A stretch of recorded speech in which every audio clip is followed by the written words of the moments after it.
মহালয়ে আগমনের বার্তা, শিলচর সহ বরাকে উৎসবের সূচনা। মহালয়ার পুণ্যলগ্নে যখন গোটা উপত্যকা আনন্দে মাতোয়ারা, শিলচর শহরের অন্নপূর্ণা ঘাট সেতু এবং সদরঘাট সেতু জুড়ে উপচে পড়া ভিড় ছিল চোখে পড়ার মতো। মহালয়ার পুণ্যলগ্নে বুধবার ভোর থেকে শহর শিলচরে এক প্রকারের উৎসব মুখর পরিবেশ গড়ে ওঠে। অন্যদিকে পিতৃপক্ষের সমাপ্তি ও দেবী পক্ষের সূচনায় আগমনীকে কেন্দ্র করে আনন্দে মাতোয়ারা বরাকের জনগণ। মহালয়া উপলক্ষে এদিন প্রশাসনকেও তৎপর থাকতে দেখা যায়। আইন শৃঙ্খলা রক্ষার্থে শহরকে নিরাপত্তার চাদরে ঢেকে দিয়ে শহরের প্রত্যেকটি পয়েন্টে আধা সামরিক বাহিনী ও পুলিশকে মোতায়েন রেখে তীক্ষ্ণ দৃষ্টি রেখেছিল জেলা প্রশাসন। সব মিলিয়ে শারদীয়া দুর্গোৎসবকে ঘিরে গ্রাম কাছাড় সহ শহরাঞ্চলের মানুষ উৎসবের আমেজে মেতে উঠেছে।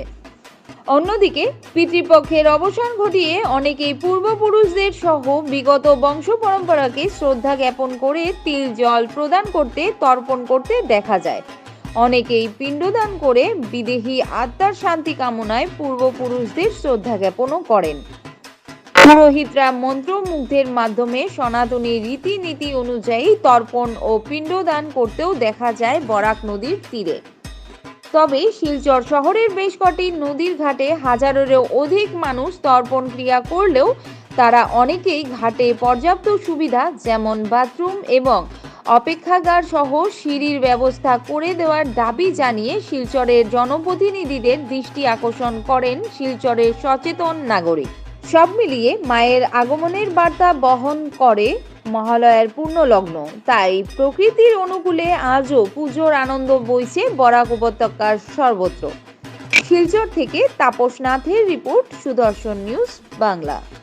আজকের দিনটি একটি বিশেষ দিন, মহালয়ার দিন। অজস্র পুণ্যার্থীরা আমাদের এই মন্দিরে আজকের এই পুণ্য দিনে সমাগত হয়েছেন। সবাইকে আমি মন্দির কর্তৃপক্ষের তরফ থেকে অভিনন্দন জানাচ্ছি।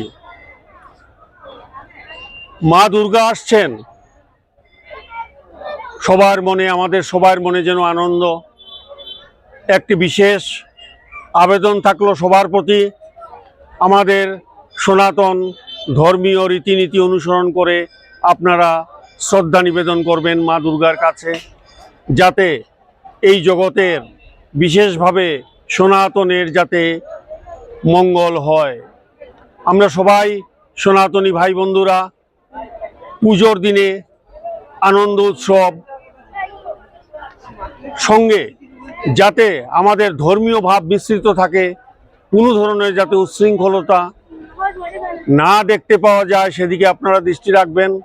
এটুকু বলেই সবাইকে আবারও অভিনন্দন জানিয়ে মা দুর্গার চরণে প্রণাম জানিয়ে আমার সংক্ষিপ্ত বক্তব্য আমি এখানেই শেষ করলাম।